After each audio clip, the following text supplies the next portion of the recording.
To all my fellow brothers and sisters, peace be with you in the name of the Lord Jesus Christ. My name is Ben, and I welcome you to the Restored Ephraim Publications channel. Today, we are going to talk about obtaining heavenly things, and this is in relation to the United Order, which we also call the Law of Consecration, or Zion. And this comes from Doctrine and Covenants, section 78, starting in verse 3, which says, "For verily I say unto you, the time is come, and is now at hand, and behold, and lo, it must needs be, that there be an organization of my people, in regulating and establishing the affairs of the storehouse for the poor of my people, both in this place and in the land of Zion, for a permanent and everlasting establishment and order unto my church, to advance the cause which ye have espoused, to the salvation of man, and to the glory of your Father who is in heaven, that you may be equal in the bonds of heavenly things, yea, and earthly things also, for the obtaining of heavenly things. For if ye are not equal in earthly things, ye cannot be equal in obtaining heavenly things. For if you will that I give unto you a place in the celestial world, you must prepare yourselves by doing the things which I have commanded you and required of you." So, this whole passage is talking about establishing the United Order, and there's several purposes of it. It starts out first by saying, it must needs be that there be an organization of my people. And that organization is referring to the United Order. And what a lot of people don't understand about the United Order is what exactly it is for. And it is that everyone has a place and has a stewardship, and their stewardship not only benefits themselves, but everyone in the order. And so you have some people who are farmers, and they raise up grain for the order. And you have some people who are in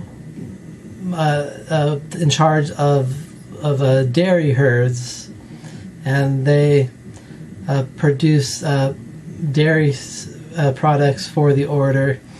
You have other people who raise up linen and fabric or wool, and weave cloth for the order. And you have other people who make clothing for the order, and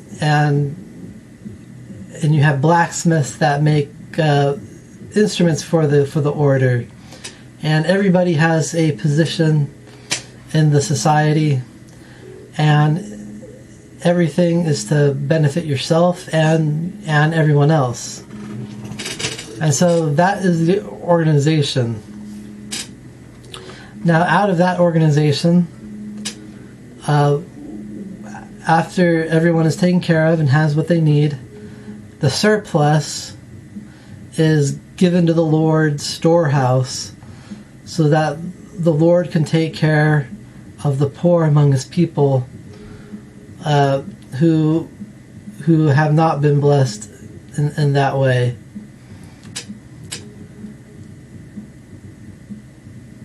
And so in order for the Lord to do that, we have to live by the United Order. And the purpose of the United Order, it says, is to be a permanent and everlasting establishment and order unto my church. And the reason of it is to advance the cause which ye have espoused, to the salvation of man and to the glory of your Father who is in heaven. So the United Order is what will bring the fullness of salvation to the people. Not only spiritual salvation through Christ, but also a temporal salvation in this life. And it will also glorify our Father in heaven, because we are living in the way that He lives.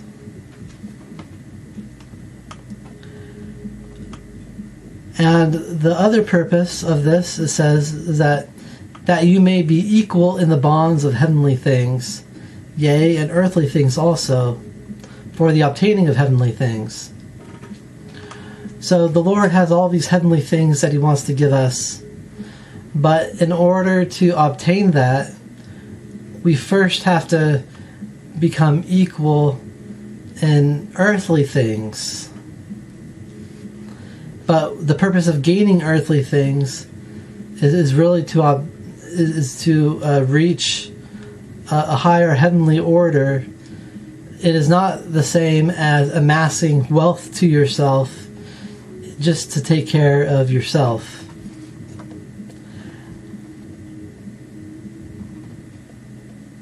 And the Lord says, if ye are not equal in earthly things, ye cannot be equal in obtaining heavenly things.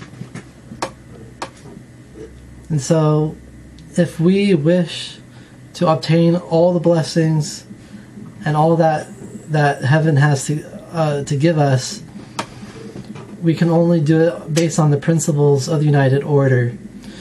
And if you want to understand the root of the United Order, all you need to understand is that the United Order is that we act as one big family, and every member of the family has a responsibility, and every member lifts each other up, and in this way there's no poor, and everybody has what they need.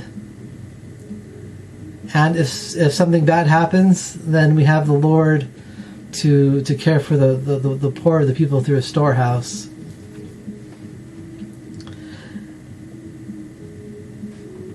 And the Lord says, if you will that I give unto you a place in the celestial world, you must prepare yourselves by doing the things which I have commanded you and required of you.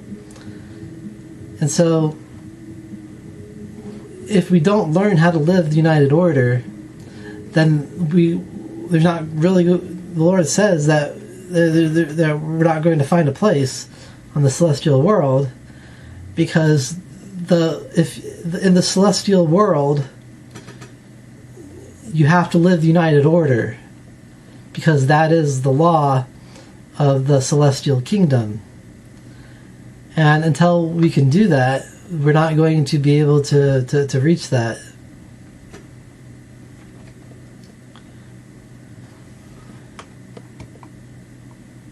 And if we don't do it, it says here in verse 10, which I didn't read, it says, otherwise Satan seeketh to turn their hearts away from the truth, that they become blinded and understand not the things which are prepared for them. And so Satan is trying to deceive us with his worldliness, and to make it so that we can't understand the things that God has prepared for us. And so we need to work on that within ourselves. And I believe that as we do that, the Lord will begin to allow us to set these things up so that we can begin to do it again. Because the Lord wants us to do these things, but we're not doing it because the people refuse to make themselves ready. And that, I believe, is very bad. And so that's what we need to understand, is that we can't obtain all the things that heaven has to offer unless we first become equal in earthly things. I leave this with you in the name of Jesus Christ. Amen.